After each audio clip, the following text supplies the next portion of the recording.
अस्सलाम वालेकुम। आज हम जिस टॉपिक को डिस्कस करने जा रहे हैं वो है हज़रत आदम अलैहिस्सलाम and theory of evolution, Darwin theory of evolution. पहले तो हम समझेंगे कि डार्विन थ्योरी ऑफ इवोल्यूशन है क्या।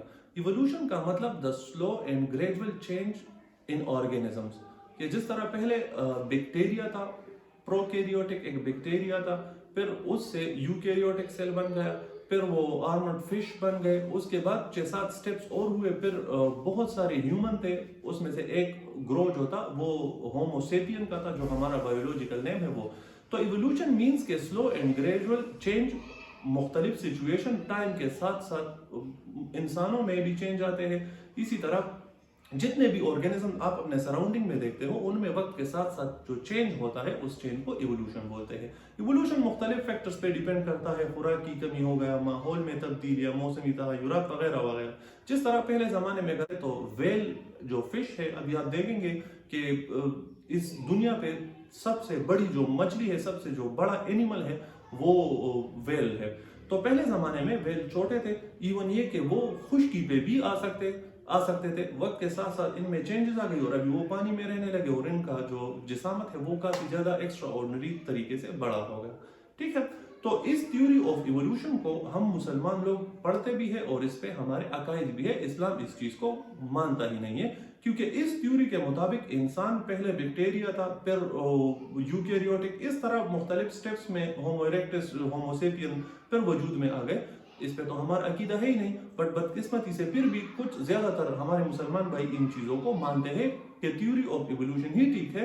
इस थ्योरी को चार्ल्स डार्विन ने प्रपोज किया था, उन्होंने पेश किया था 1859 में। उन्होंने इस पे एक बुक भी लिखी थी, द ओरिजिन ऑफ स्पीशीज। वो फिर बाद में डिस्कस करेंगे कि डार्विन थ्योरी ऑफ इवोल्यूशन में कहाँ कहाँ पे प्रॉब्लम है और इसके क्या क्या ब्लंडर्स हैं। उन ब्लंडर्स को हम डिस्कस करेंगे डिटेल में। इस वीडियो में डिस्कस नहीं करेंगे क्योंकि वीडियो हद से ज्यादा लंबी हो जाएगी। ठीक है, अभी हम हजरत आदम अलैहिस्सलाम इस दुनिया में कैसे आए।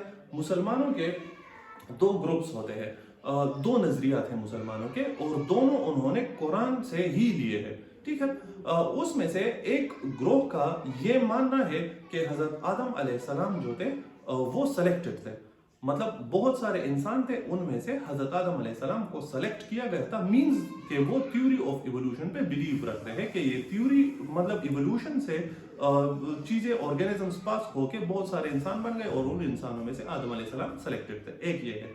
दूसरा ग्रुप ये है जो थ्योरी ऑफ इवोल्यूशन को नहीं मानते और ये मानते हैं कि डायरेक्ट अल्लाह ताला ने हजरत आदम अलैहिस्सलाम को, मैं आपको हवाले देता हूँ कुरान पाक के, स्क्रीन पे आप देख सकते हो कि हजरत आदम अलैहिस्सलाम को डायरेक्ट अल्लाह ने क्रिएट किया और उनके रिब से फिर बीबी हवा को बनाया, और उनके बाद वो जितने भी उनकी जो औलाद थी वो कबीलों में तकसीम हो गए और उसी तरह इंसानों का सिलसिला स्टार्ट हो गया था। ठीक है, तो इवोल्यूशन वाले किन आयतों का हवाला देते हैं, इसमें से पहला है सूरह दहर।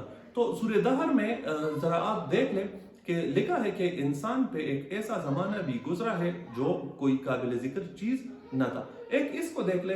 दूसरा एक सूरत है सूरह अल इमरान में। सूरह अल इमरान में आप देखें कि जिस तरह ईसा अलैहिस्सलाम को मेंशन किया गया था कि उस जमाने में लोग ज्यादा थे, ईसा अलैहिस्सलाम या इब्राहिम अलैहिस्सलाम को चूज किया गया था, तो इन्होंने कहा था कि बहुत सारे इंसान थे और उसमें से हजरत आदम अलैहिस्सलाम को सेलेक्ट किया गया था, क्योंकि उससे पहले थ्योरी ऑफ इवोल्यूशन वो हुआ था इसके मुताबिक, तो वो सेलेक्टेड थे। ठीक है, वो ये कहते हैं कि सूरह दहर में कि एक ऐसा मतलब कि इंसान के पास कोई इतनी अकल फिक्र नहीं थी, फिर वो हजरत आदम अलैहिस्सलाम को सेलेक्ट किया गया था और उसके बाद वो पूरा सिलसिला स्टार्ट हो गया था। ठीक है, और जो मुसलमान इवोल्यूशन पे बिलीव नहीं रखते वो सूरह निसा में जरा आप देख लें कि सूरह निसा में क्लियरली मेंशन है कि अल्लाह ताला ने हमें मतलब हजरत आदम अलैहिस्सलाम मतलब एक जान से हम सबको पैदा किया। एक जान का क्या मतलब है? हजरत आदम अलैहिस्सलाम से बीबी हवा और उनसे जो हम सब जितनी भी पॉपुलेशन है वो फिर बन गई। कैसे बन गई? वो एक लंबी बहस है, बट ये है अभी इनमें से कौन ठीक है और कौन ठीक नहीं है और ये एक दूसरे को क्या जवाब देते हैं। तो वो मुसलमान जो हजरत आदम अलैहिस्सलाम को एज अ रिवोल्यूशनरी ह्यूमन या प्रॉफिट मानते हैं, वो ये बोलते हैं कि एक जान से मतलब ये है, क्योंकि सूरह निसा में आप देख सकते हो मेंशन है कि एक जान से पैदा किया।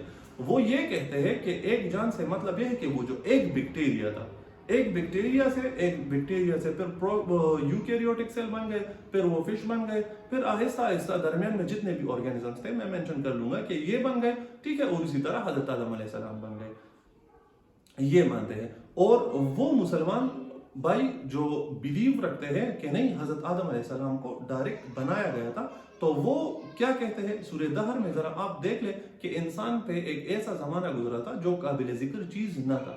اس کے بعد جو ایک اور آیت ہے ڈائریکٹ، جو نیکسٹ آیت میں مینشن کیا گیا ہے کہ انسان مطلب اللہ تعالیٰ نے انسان کو ایک نطفے سے پیدا کیا۔ نطفے کا مطلب یہ ہے کہ میل اور فیمیل کے جو مطلب جو فرٹیلائز یا جو سیمن اور جو فیمیل کے جو اووری وغیرہ، وہ اس کی بات ہو رہی ہے، ٹھیک ہے۔ تو اس کا مطلب کیا ہوا؟ اس کا مطلب یہ ہوا کہ حضرت آدم علیہ السلام کو اللہ تعالیٰ نے ڈائریکٹ بنایا، تو وہ ایک دوسرے کو یہ جوابات دیتے ہیں۔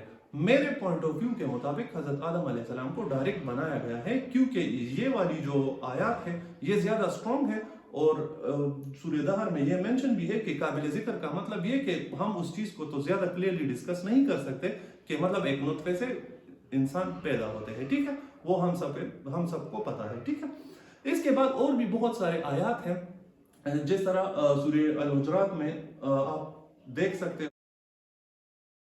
تو ہمارا ماننا تو یہ ہے کہ حضرت آدم علیہ السلام کو ڈائریکٹ اللہ تعالیٰ نے اپنے ہاتھوں سے کریٹ کیا ہے، بنایا ہے، اور اس سے باقی پاپولیشن بھی بنی ہے۔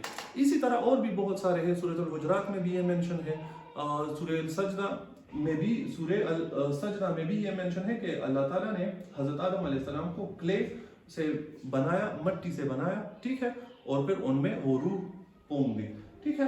اس کے بعد ایک اور بھی صورت ہے، سورہ 7 میں بھی یہ مینشن ہے، سورہ شورى میں بھی اس کے بارے میں مینشن ہے۔ تو میرا پوائنٹ آف ویو تو یہ تھا کہ حضرت آدم علیہ السلام کو ڈائریکٹ کریٹ کیا تھا، نہ کہ ایوولوشن سے گزارا تھا۔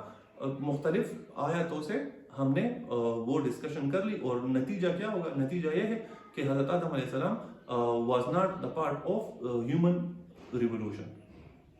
امید ہے کہ آپ کو یہ چیز کلیئر ہو چکی ہوگی۔ انشاءاللہ نیکسٹ ویڈیو میں ہم ڈارون تھیوری آف ایوولوشن کو ڈیٹیل میں ڈسکس کریں گے۔ Thank you so much for listening. اللہ حافظ۔